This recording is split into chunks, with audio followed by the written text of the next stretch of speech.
time, I would like to recognize Marilyn Bradford, and at this time, she will lead us in our Pledge of Allegiance.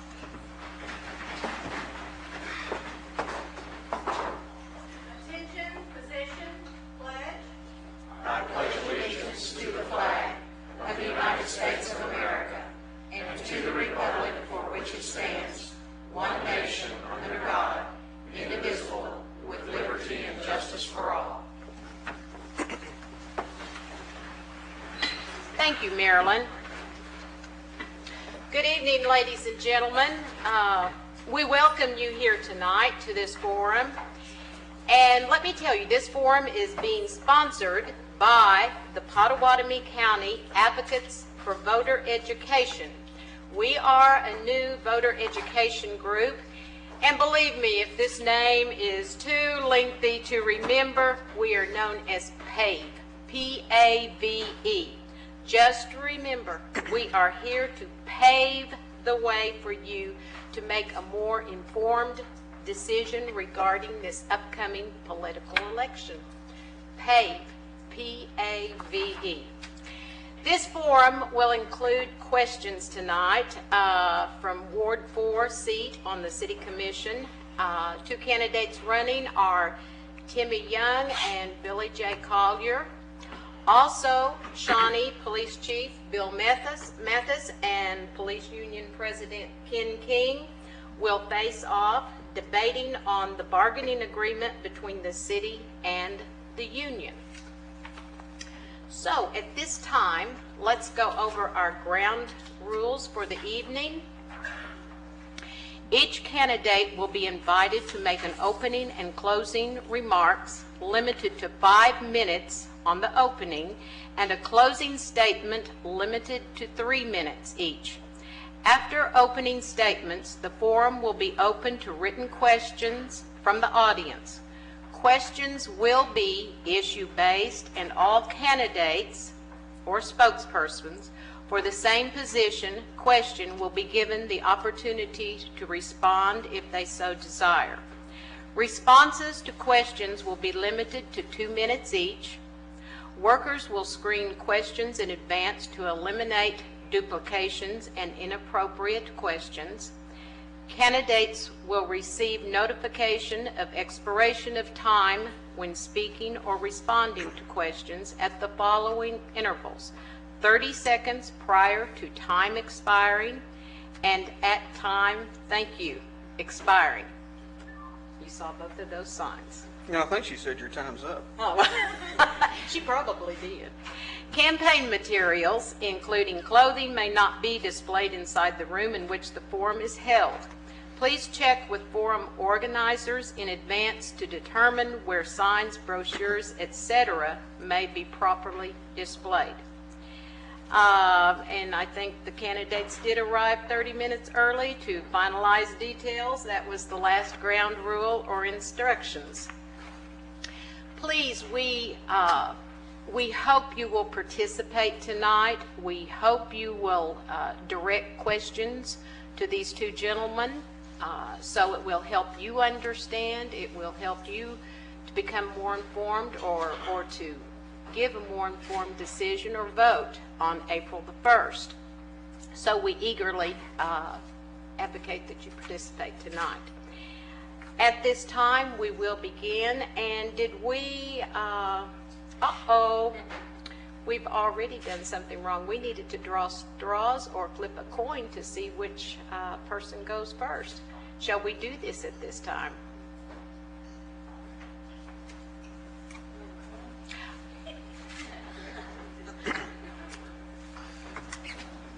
Hey, this is like the NFL. We'll flip a Here's coin. one right here. It's a Shawnee Police Department coin. Do you have your own coin? No, that's fine. I want somebody else to do this. Are they same on both sides? That's correct. No, it's one side's a badge and the other side's a patch. Okay, thank you, Marilyn. Would you come? Patch or badge? Patch or badge? Let's. The patch. And you all know that, so. Show this to Mr. King. So he, I trust him. I think we have badge. All right. but who called it? I said Patch, so he goes first. Thank you. All right. But At this time, Union President Ken King will begin. I want to start by thanking the organizers of this meeting for inviting me to be present tonight to speak on behalf of the police union. As you know, on Tuesday, April the 1st, the citizens will have the opportunity to vote on the police contract. You'll have the choice of selecting either the offer of the city or the offer of the IUPA Local Number 3. The issues that are on the ballot include 4 items under the Police Officers' Bill of Rights. They include health and life insurance, firearms incentive pay, wages, and the position of corporal, and take-home vehicle language. Those are the issues that are on the ballot.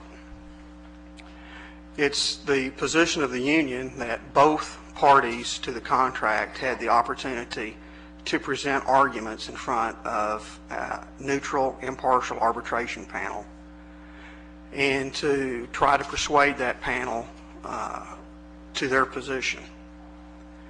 As I believe everyone knows, the arbitration panel selected the offer of the IUPA. We believe that that decision in and of itself is compelling. Don't consider anything else. The fact that the arbitration panel selected the offer of the IUPA, we hope, is compelling. In addition to that, the issues that went to the arbitration panel were submitted to the officers at 2 separate meetings. The issues that are unresolved were all rejected by the officers that were in attendance at those 2 meetings, and they were rejected both times. Those are the issues that are in dispute on this election. There are other issues that the union and the city were in agreement on, and those issues will not be in dispute in this election. The issues that have been agreed upon will be in the contract regardless of which contract is selected by the public. The only issues that I intend to address tonight are those issues that are on the ballot that are in disagreement. I'll start with what we believe to be the most important issue, and that involves the issues under the Police Officers' Bill of Rights.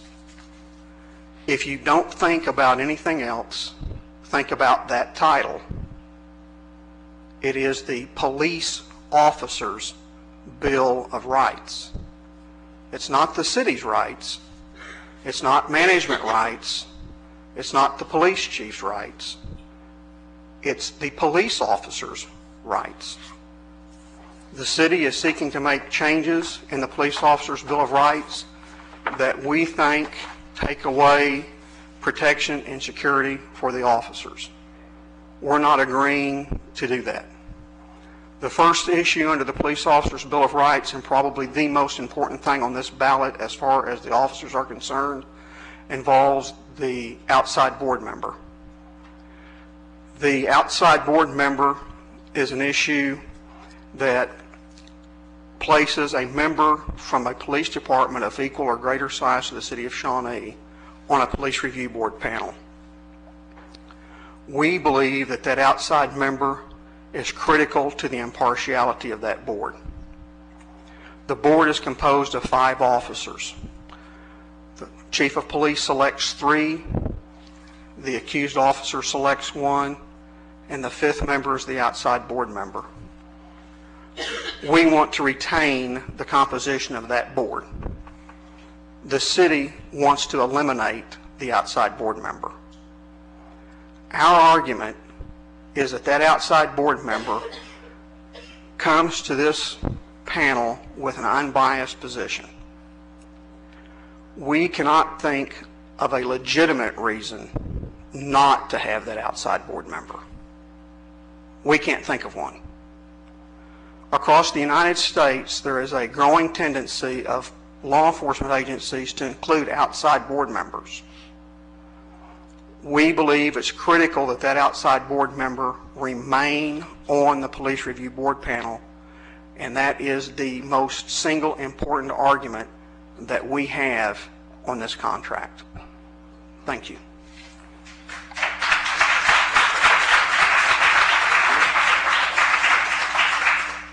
Thank you. You have just heard from Union President Ken King. At this time, we will turn the floor over to Police Chief Bill Mathis. Thank you very much. I appreciate the opportunity to be here, and I do thank the Pottawatomie County advocates for voter education. I think it's very important that people find out as much as possible so that when they go to the polls that they can make a educated decision as to which direction, in this particular case, what direction your police department should go. Mr. King has already talked about the issues that are on the ballot, which that you'll see at the time, which is probably the biggest ballot I've ever seen, and it lays out both the last best offer of the city and the last best offer of the union. They consider, as he just mentioned, that the officer's Bill of Rights is the most important aspect of that offer. And he mentioned initially that talking about the 5 board members, but let me back up a second. This is supposed to be a very important aspect to the officers. I've been here for 17 months, and out of those 17 months, there's been 12 disciplinary actions that have been administered to officers. 3 of those 12 officers requested a review board, which is an extension of my office. It's a recommending body only. They review the investigation and determine if the results of the investigation are sustained or not.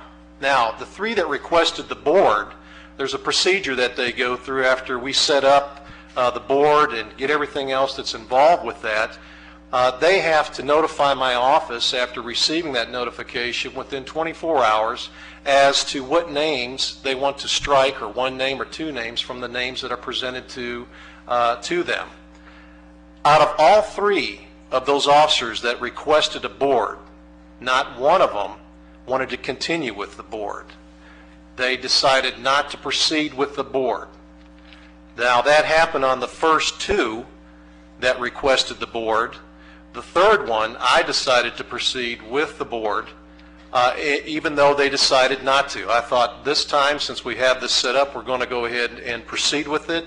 We'll have this review board take a look at the charges against that officer, which in this particular case was 6 departmental charges against that officer, and we'll see what the board said. The board came back and rendered its decision on all 6 charges, sustaining every last one of them, and gave that recommendation to me. Discipline was administered to that officer. Now, it also talks in here about a court reporter and how important that is to have a court reporter there. We say, in the city's position, is that it should be audio recorded. However, if the union wants a court reporter, they can schedule it, they can pay for it. If the city wants one, they can schedule it, they can pay for it. All along, I've been told by Mr. King that should we have a review board, the fee for that court reporter, which this last time that we had the court reporter was about $650, will be split by the union and the city. After we had this board, that bill, they were advised of the bill and they refused to pay it. Now, they claim that they're supposed to be paying half of that. They refused to pay the bill. So the city took care of the entire cost of that. So out of those 12, over the last 17 months, I find it to be really amazing that they take the position how important this is. And they try to use the terms of Officer Bill of Rights, like if they don't have this particular issue, their rights are going to be violated. They're not going to be violated. Because even if I agree or disagree with the review board, they still have their entire grievance process that they can go through and present to an arbiter, and then an arbiter make the decision. And then based on that decision, in some cases, it's possible that that can be appealed. So I wonder when they say how important that is. The court reporter, again, is apparently hasn't been an issue. We're trying to save money for the city. On the other issues with the Bill of Rights, hopefully there'll be some questions about that when we talk about the administering disciplinary action. We want to increase that time so that we can make a good decision on that. They have in there right now 48 hours, which doesn't include weekends or holidays. So there's some other issues that I hope that you ask some questions about this evening, and hopefully we can give you some clarification. Thank you. Thank you. You have just heard from Police Chief Bill Mathis. At this time, we will open our forum up to written questions. Once again, we urge you to participate. If you have written questions out there, we do have people in the back, on the sides, to pick up your questions. Do we have? Yes, we've got some right down here in the front.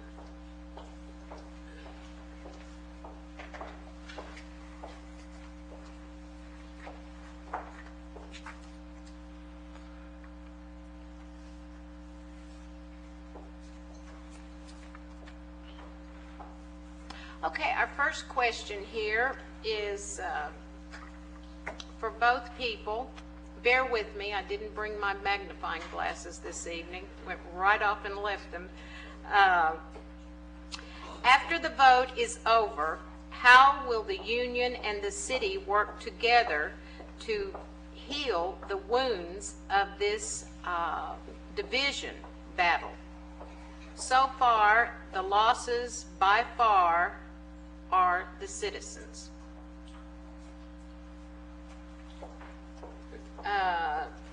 Mr. Mathis, would you like to answer that first? You bet. And I agree with that. With all this disagreement and this constantly at odds, the citizens do lose. All this energy and effort that has been devoted to these disagreements could be better focused on dealing with a wide range of issues, not only at the Shawnee Police Department, but on crime issues in our community that we need to take care of. I've already extended my hand several times to Mr. King. In fact, the last couple of months, we've been meeting once a month to talk about whatever issues that we need to talk about to try to see what direction we might go. But with this hanging over us, with this arbitration process, with this vote coming up, I think it's made it difficult for us to proceed. And so I, for one, am looking forward to this vote, and I will continue to do whatever I can as the chief to move this department forward for the benefit of the citizens and the benefit of the employees of the department. That's my goal, is to have a professional, a progressive law enforcement agency that deals with the issues. And to be a progressive, professional law enforcement agency, that encompasses a great many things: training, being able to adapt to various situations. And so it's extremely important that we do work together as a team. If we did that all along, there's no telling how far we would be able to go. I've been pleased on what has transpired in the way of few things down at the department, but that hasn't involved the union. The union has assisted on any of those, and I wish that we could be a team.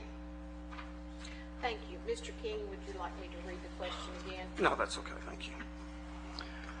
I guess I would point out that for the past 18 months that relations between the union and the police administration have been strained.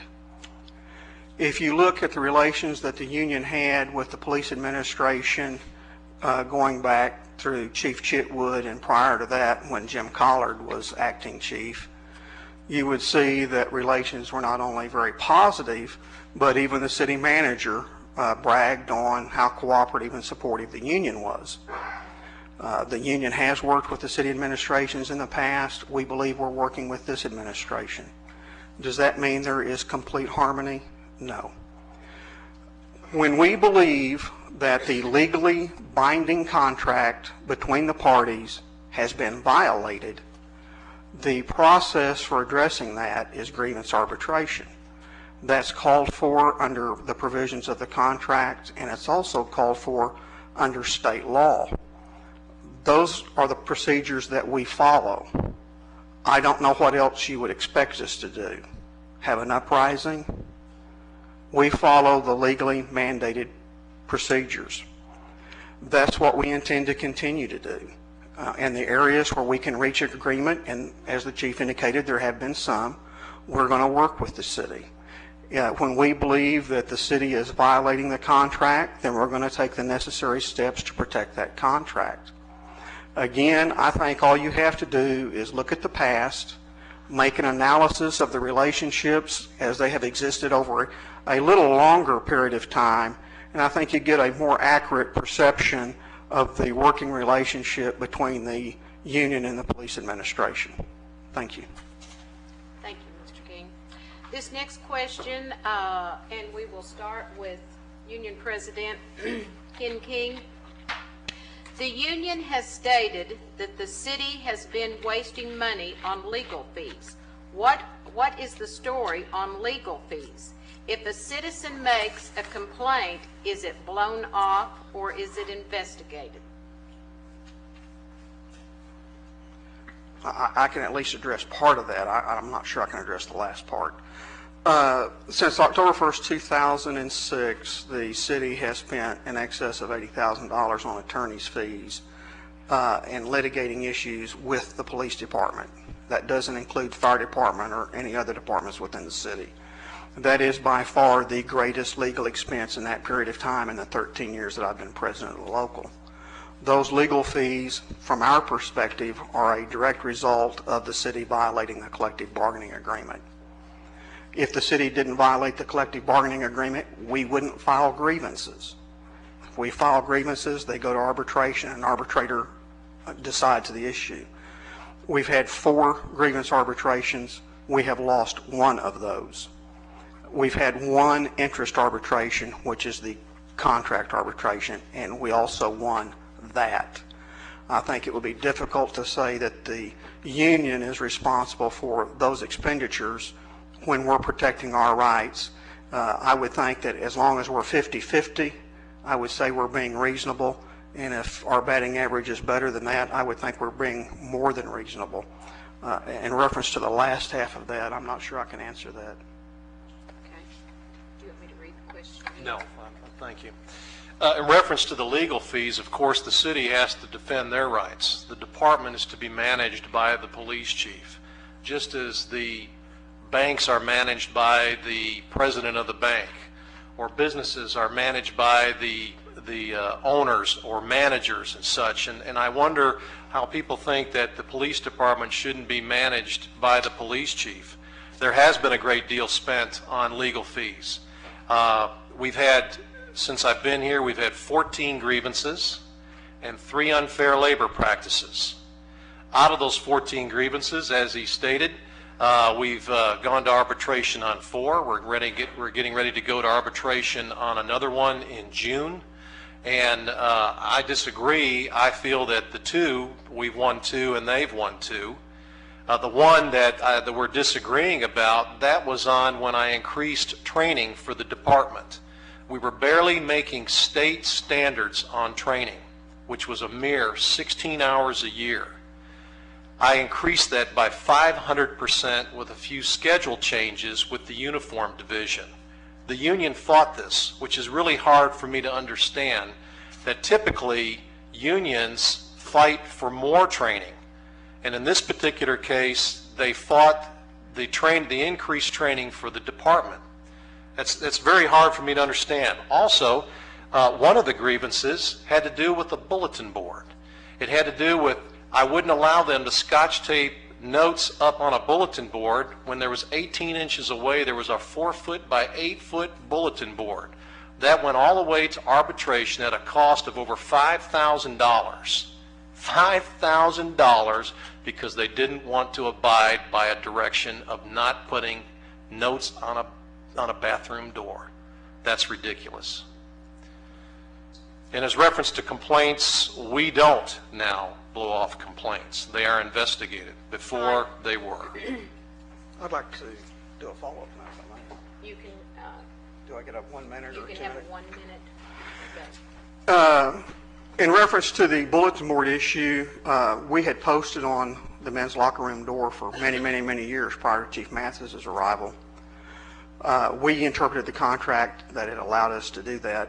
When Chief Mathis came in and discovered that we were posting on the bulletin board, instead of calling me in and inquiring, he ripped the posting from the door and sent me a letter threatening to fire me if anyone posted anything else on that door again. So there's a little bit more to the issues probably than you're hearing. Again, it goes back to our right to protect the contract. In reference to training, we never resisted the training. That's a gross misrepresentation of our position.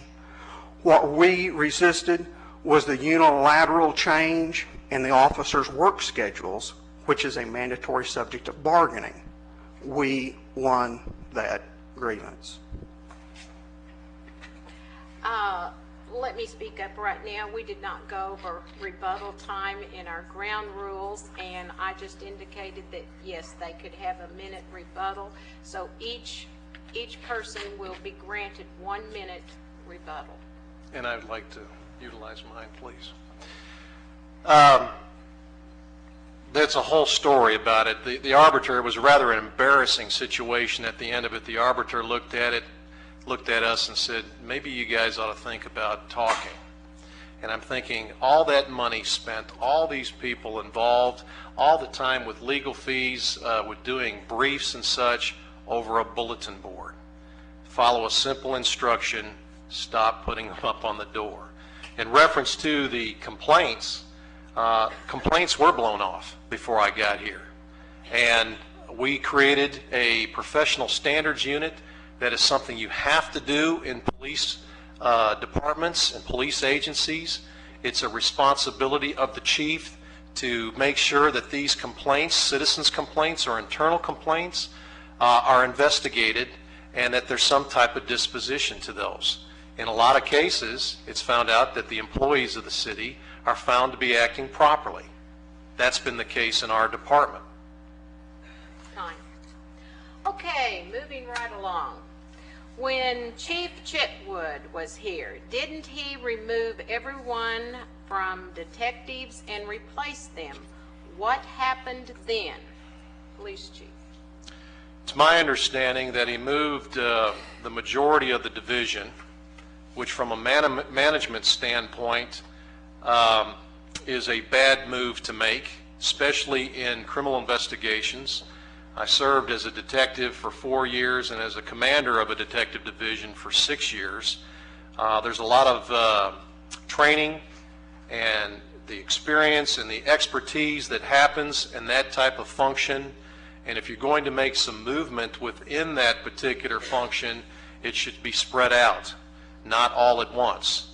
My understanding that was done to place individuals in there to appease the union and to make them happy so that there wouldn't be any problems within the department, as there were not any problems within the department with filing of grievances and such. They were given everything that they wanted because Mr. Chitwood had no plans to stay here at Shawnee. He was here simply to add a tick mark to his resume to move on, which he did, which he's now in Daytona Beach, Florida. And so that's how that particular situation happened, and it is not a good management move to do such a thing. Mr. King, would you like to respond? Well, first, I don't know that this has anything to do with the contract, and I thought the questions were going to be focused on the contract. However, I will be more than happy to respond. I can't really speak for Mr. Chitwood. He was the police chief. It was his decision to make. If you want an answer to why that decision was made, I would refer you to him. I would also recommend that if anyone hasn't heard it, and I would be surprised if he hasn't, there is an interview with Chief Chitwood on KIRC radio that's being aired daily where he is interviewed and asked to respond to some of the allegations that have been made about his leadership and his tenure while he was here. Again, I don't want to speak for him. If you're interested in that information, I would refer you to the radio interview. Again, my purpose for being here is to discuss the contract. I've read the ballot. That issue's not on there.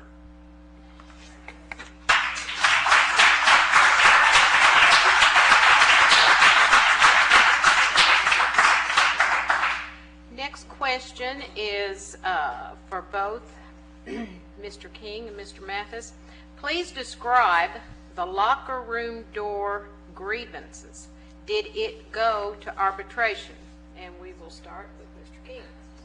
I believe the questions were supposed to be screened and there weren't supposed to be duplications. I think that's been covered. Before hearing your answers, there wasn't a way to tell that was The same? Okay. I hope it's been duplicated. I hope we would agree that that's been duplicated. I think these were up here before we Okay, took that's them. Okay, let's move on then.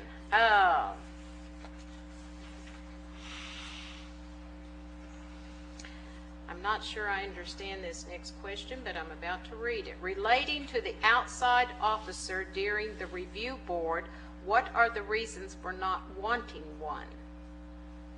We will start with you since we didn't answer the other one. We don't have one. They don't have one because they don't have to deal with it, they being the union. The outside member has to be obtained from a agency equal to or greater in size than the Shawnee Police Department. So that individual, we have to contact, or I have to contact one of the chiefs from another organization to ask them to utilize their employee for that time period that they're going to come to Shawnee to sit on a board to review the investigation that was conducted reference to misconduct by one of our employees. One, I don't really care to contact another chief to ask them for that type of assistance. It's kind of airing our dirty laundry, so to speak, in front of other organizations, which I really don't see the benefit of that. The other thing is scheduling purposes. Now, the union has always claimed that it's never been a problem before. Well, we've had 12 disciplinary actions in 17 months and not one officer requested a review board. I asked the question before, well, how many review boards have we had in the last 12 years? And that was about 12. I have no record of that. The only investigative packets that I have upon my arrival of any previous internal investigations was about 3 inches thick that were in the file. There was nothing else in there that indicate that we had any review boards. And if the last 17 months indicated anything about the past, it's that they didn't have them. It's not that important to them to have a review board. They haven't asked for it. So we think it's not necessary to have an external person. We have people that are very capable in the Shawnee Police Department that can serve on that board, should we ever have one, and render a decision. I'd like to respond. Certainly.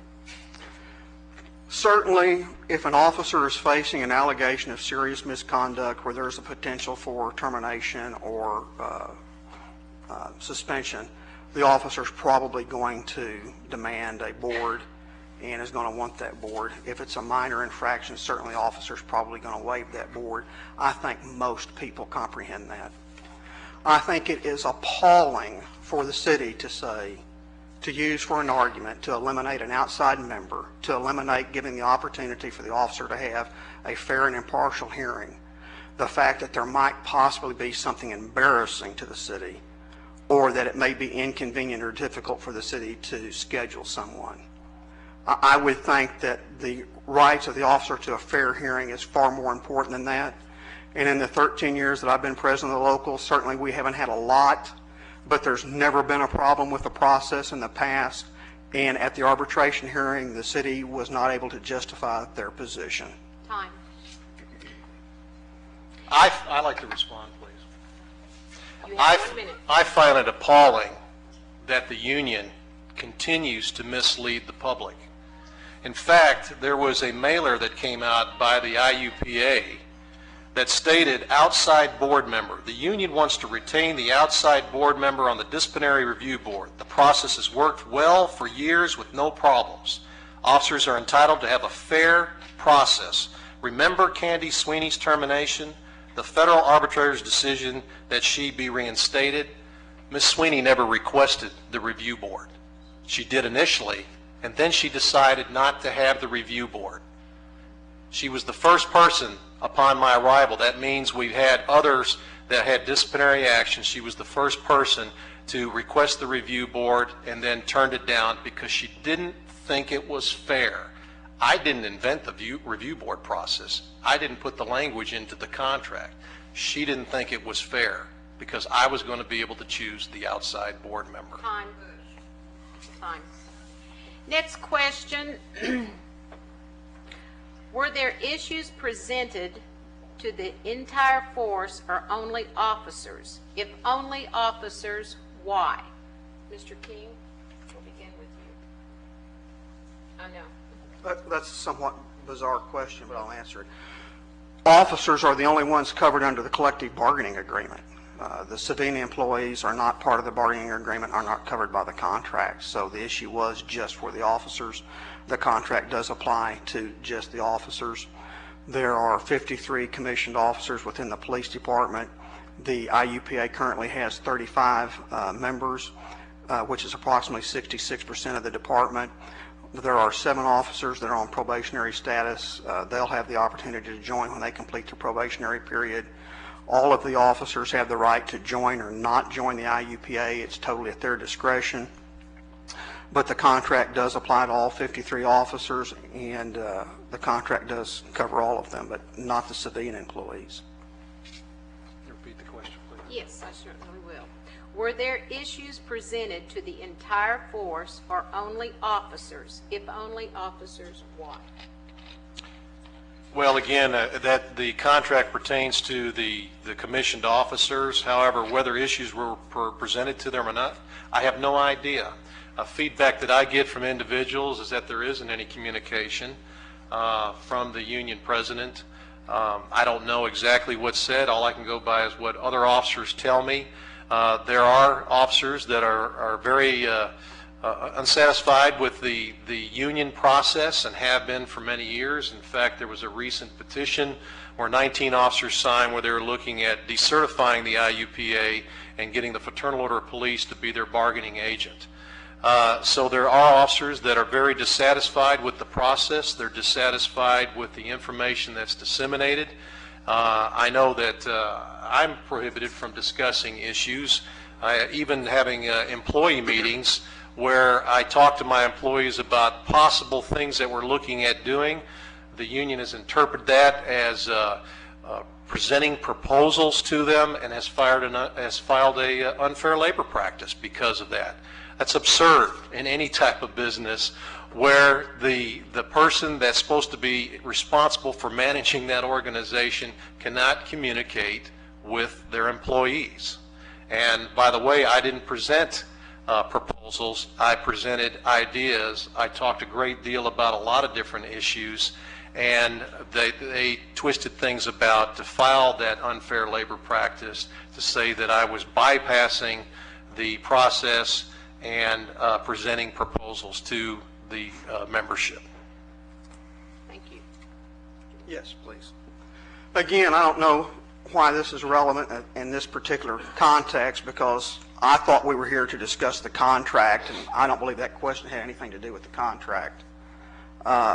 Again, there's an attempt here to kind of divert the public's attention away from what you will be voting on. You're going to be voting on the contract. You don't get to vote on how the union conducts business. That's governed by law. We comply with the law. We expect the city to comply with the law. When we think the city's not... People, they're the ones that's asking these questions. May I finish? Sure. Yeah. We expect the city to comply with the law. Again, the purpose of the forum, as I understood it, was to discuss the contract. That issue is not on the contract.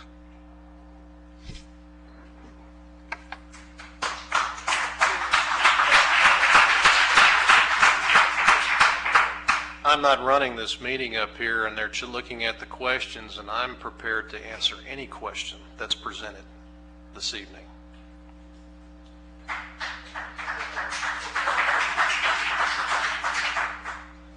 Along that line, the last question that was brought up, I can't read it.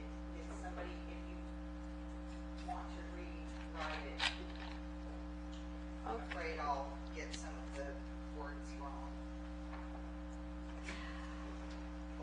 Next question is for Chief Mathis. Isn't it true that the union will not pay half of the court reporter for the last, I guess pay half of the bill for the court reporter for the last review board because the officer declined a board and you did it anyway? Yes, that is true. The officer declined the board, as I mentioned earlier. The contract, the board can still be convened under the contract. I have the authority to continue to convene that board, and I decided to convene the board. They claim because they declined that board that they don't have to pay the bill. All along they've been talking about splitting costs and such, and that's I found that to be with everything else that's transpired, par for the course. I've got a question here that has the word contract in it. Let's try it. Mr. King, this question is directed your way. What is the dollar amount in question for this contract? Is it around $350? Well, the cost of the contract is obviously going to be more than that, but the cost difference between the two proposals that's listed on the ballot is $345.37, and actually the city's offer is the more expensive of the two. And it's the more expensive of the two because of the city's proposal to advance officers to the position of corporal after 4 years as opposed to 7. So the city is spending approximately $9,000 of the taxpayers' money to call an election on a contract that has a total dispute in dollars of $345.37. Well, this is a two-part question. The next part goes to Chief Mathis. How much is the election costing us citizens? Is it $9,000? I don't know that number for sure, if it's 9,000, but I mean, that's what I heard, that it was $9,000. The commission felt it was important because of the issues that we go ahead and proceed. The law, as it was mentioned earlier about arbitration, a lot of weight was given to the arbiter's decision. However, when you're talking about the city's money, it's allowed for under the law to take it to the vote of the people, you folks, to make the final decision as to whether you accept the last best offer of the union or the last best offer of the city. In reference to the difference in the contract, yes, the city, which is kind of unusual, offered more, a mere $345 and some cents there, but it's how that money is going to be distributed within the city's contract. That's the important thing. And trying to encourage individuals or give individuals advancement opportunities, the corporal rank is extremely important. Reducing that time from 7 years, which corporal in this particular case is an incentive program. It's like a senior patrolman. And in most agencies, you can attain a senior patrolman status a lot sooner. Oklahoma City's 4 years. We're proposing 4 years to attain that particular position. So it's where this money is being distributed. The same thing about the, and we haven't talked about it yet, but about the proficiency on firearm shooting. That's where the union's proposal is projected to cost more than the city's. So it's a decision that the voters need to make if they want this, they want their police department to be progressive. If they want officers to have the opportunity to advance in the organization. Under the current setting of becoming a corporal at 7 years, the next step is the first supervisory position. That they have to be a corporal 3 years. That means a decade before you become a supervisor on the Shawnee Police Department. That's ridiculous.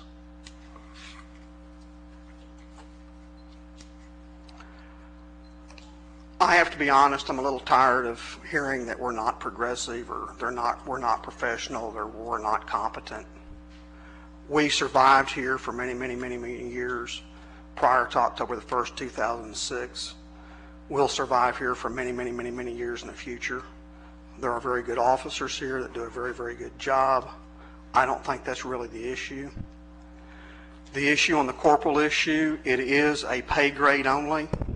It is not a supervisory rank. It's the union's position that as a pay grade, all officers should have an equal opportunity to obtain that pay grade and to get that incentive, as the chief calls it. His proposal, or the city's proposal, gives extra consideration or value to college. We're not against that. We're just saying that college is not a substitute for experience, and officers that have a college education already receive that incentive. So there's a little bit more to the stories than we may be able to explain here. I'd like to rebut that. We talk about survival and we talk about officers. Don't get the impression by the spewing of poisonous rhetoric that's been going on that I'm against the officers of the Shawnee Police Department. I represent the officers of the Shawnee Police Department. There's a lot of employees, civilian and commissioned, that are doing an excellent job. And they may have survived, but we could be doing a lot better. And we need your officers to be as educated as possible. They have a great many responsibilities that they have to deal with. I can't understand why the union would want to deprive their membership of getting an increase in salary, position, and opportunity. It makes absolutely no sense to me. Why would they stand in the way of that and make their officers have to wait a decade to advance to a supervisory position? This next question is two-part for both gentlemen.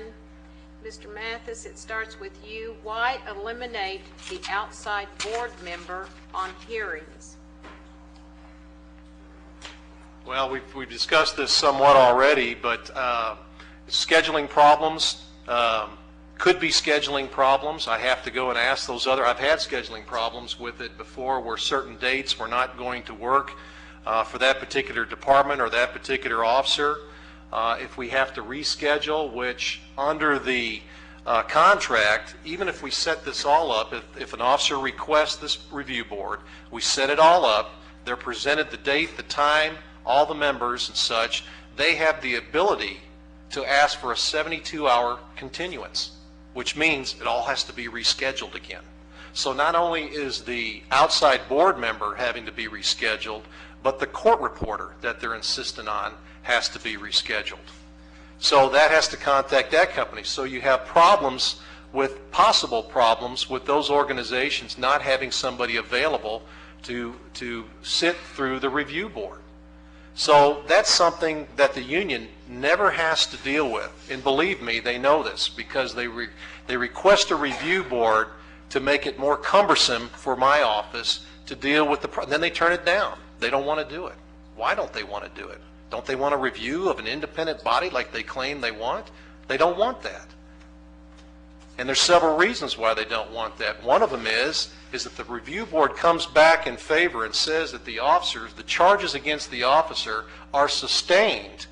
Then they have the review board, which consists of 5 people, even the outside member, that says it's sustained. So they can't just blame the chief of police when decision is rendered. They've got the review board they're going to have to contend with in the arbitration process. So they would prefer not to have the review board, so there's only one person in the arbitration process that they can put blame on. That's the devil in this whole thing, not the officer's conduct, but the chief of police for having the audacity to hold one of his employees accountable. Time. May I respond to that half of the question? You may. Do you want me to go ahead and read you the second half because it may be your response? Go ahead. Here it is. Why is it important to have an outside board member on hearings? Again, the entire purpose of having the outside board member is an issue of fairness. Again, as I stated earlier, is an officer always going to ask for a review board? No. I don't think you have to be a rocket scientist to figure that out. An officer's not always going to ask for one. But when an officer does ask for one, he's entitled to the fairest process possible. I will make an offer to the city now to enter into an MOU with the union taking the responsibility of scheduling the outside board member if it is too much of a burden for the city.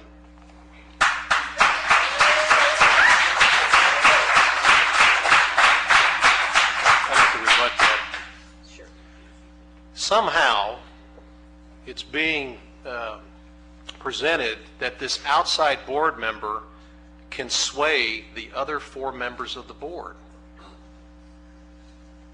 It's by majority vote, the decision that they make. And ladies and gentlemen, the decision of the review board is not binding on the office of the chief. So we're spending a lot of time and effort talking about something, one, that's not used, and it's not binding. It's just another hurdle for something to talk about in the arbitration process. That's why in the past, management hasn't gone through the process of investigating employee misconduct or taking actions against employees. They just didn't want to mess with it. And I'm sorry, ladies and gentlemen, that's a responsibility of a professional law enforcement agency. It's something that has to be done. As unpleasant as it is, it has to be done. Time. Do you want to read? Please. The outside board member is critical to the process because it's an issue of fairness. The outside board member's presence on that panel may not sway that panel, but that outside board member can certainly be subpoenaed to appear in another proceeding. That's part of the reason. It's called a fair process. Everybody in America is entitled to a fair due process. That's what we are trying to protect. It is not a hurdle for us. You're talking about a situation that involves the officer's career, his future, and his family. And I'm sorry if that causes some inconvenience or heartburn for the city, or if they don't like it. It's in the Bill of Rights, and we're not going to willingly give it up.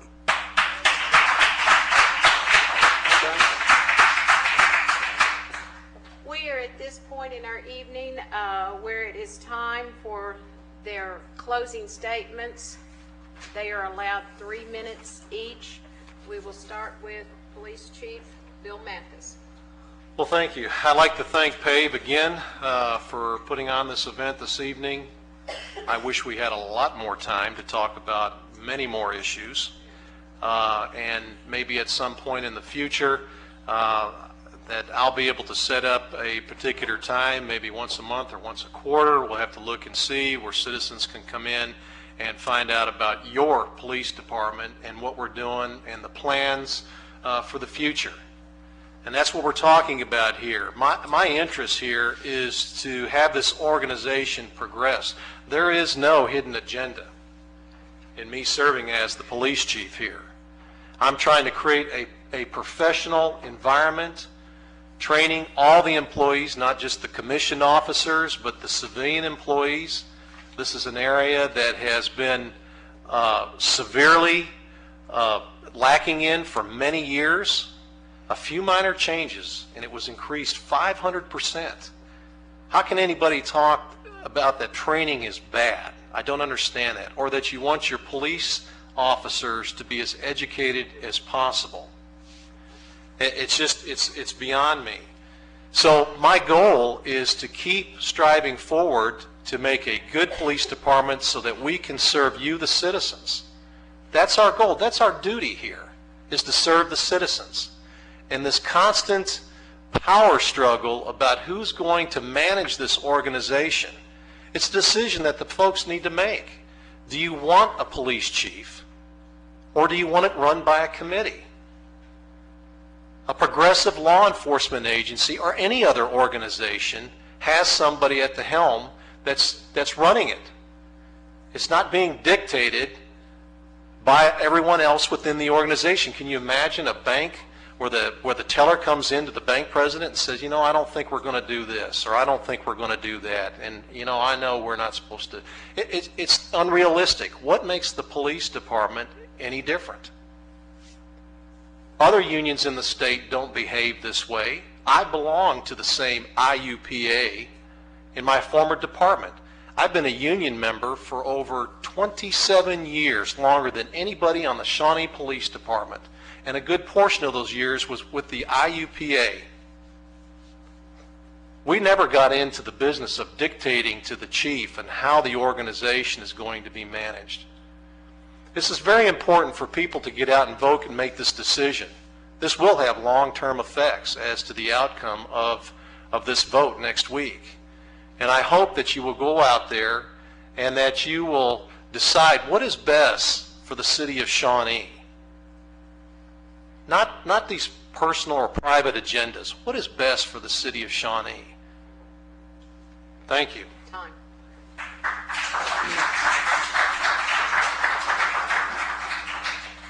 We will hear from Union President Ken King now with his closing remarks.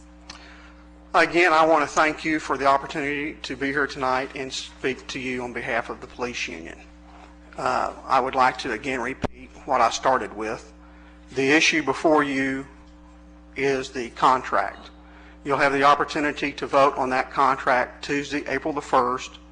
The choice is to vote either for the offer of the city or the offer of the IUPA Local Number 3. The ballot spells out the issues. We talked about those issues. The arbitration award is posted online.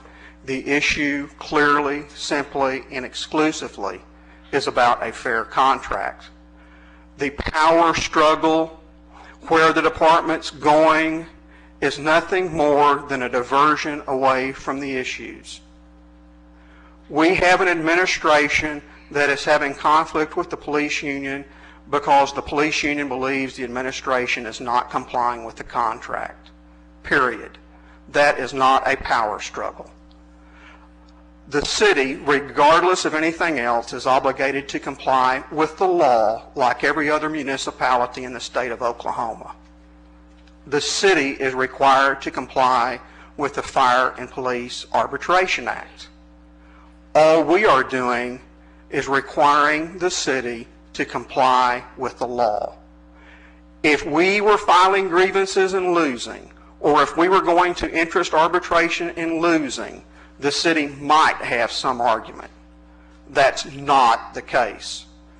This contract was presented to a neutral arbitration panel, and that panel selected the union's contract. That's what you will be voting on. Any attempt to say that the issue is something else is an attempt to divert attention away from the real issues. And the reason for that is because they can't argue the real issues. The officers here, the men and women of this police department, are professional police officers that have served this community for many, many years, longer than 18 months. We work for the citizens.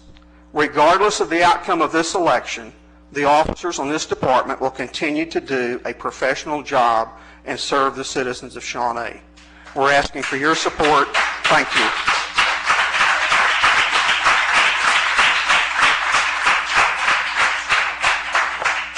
Thank you. You have just heard from Union President Ken King and also Police Chief Bill Mathis. Thank you.